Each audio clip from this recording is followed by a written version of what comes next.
반갑습니다. 오늘부터 다시 창세기를 묵상하기 시작합니다. 오늘 본문은 창세기 37장 1절부터 17절입니다. 창세기를 내용상 둘로 구분할 수 있습니다. 김경열 교수의 것을 이렇게 참조할 수 있는데요. 1장부터 11장은 원역사라고 하고 12장부터 50장을 구원사로 봅니다. 1장부터 11장의 원역사는 천지 창조이고 12장부터 50장은 구원사로 보고 백성 창조로 이렇게 이야기할 수 있습니다. 오늘 이 대략적인 내용에서 창조, 타락, 구속이라는 큰 그림을 볼 수도 있습니다. 그리고 족보, 계보, 내력으로 번역된 톨레도트를 기준으로 해서 창세기를 구분할 수도 있습니다. 좌측의 표를 보시면 오늘 본문부터 야곱의 족보가 시작됩니다.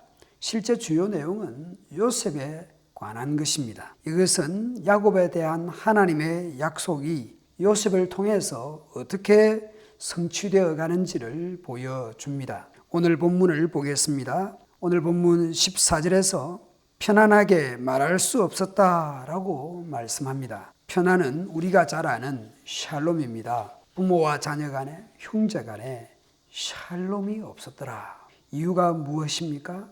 야곱의 지나친 편애 때문입니다. 조금 더 그런 것이 아니라 너무 티나고 편하게 그랬습니다. 지나쳤습니다. 야곱이 12아들 중에 요셉을 각별하게 사랑하니까 집안에 편안이 없었습니다. 샬롬이 없었습니다. 야곱이 그렇게 한 이유는 있었습니다. 3절을 보면 노년에 얻은 아들이었기 때문입니다. 4명의 아내 중에 라헬을 가장 좋아했고 베냐민 낳으면서 라헬은 죽었습니다. 짐작컨대 그런 점들이 더욱 요셉을 특별하게 편애했던 것으로 보입니다. 그래서 채색 옷을 입혔습니다. 제가 가진 성경 사전에서는 채색 옷에 대해서 다음과 같이 설명합니다. 발목까지 내려오는 긴 소매 외투를 가리킨다. 채색 옷이라 번역한 것은 잘못이다.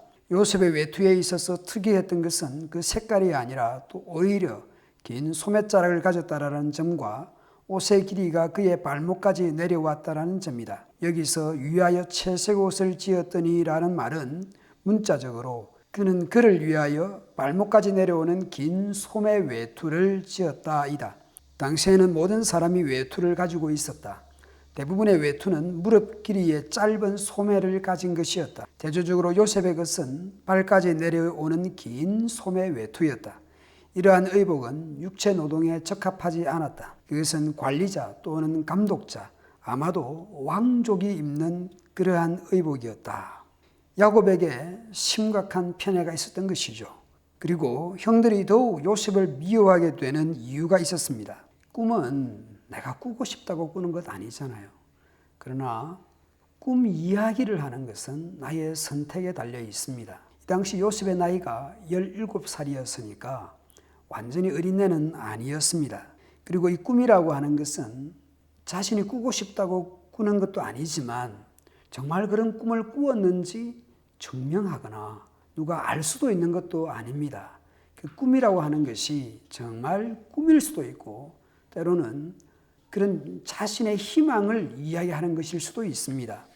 아버지는 형들의 주인처럼 특별하게 주문하여 귀족이나 왕족같이 관리자처럼 그렇게 옷을 특별히 요셉에게서 입혔는데 거기다가 요셉이 꾼 꿈에서 보면 형들이 자신에게 절한다라는 이야기를 했습니다. 그것도 2번이란 말이죠. 비슷한 꿈을 2번 꾸고 또 그 꿈 이야기를 하는데 형들이 요셉에게 절한다라는 것입니다.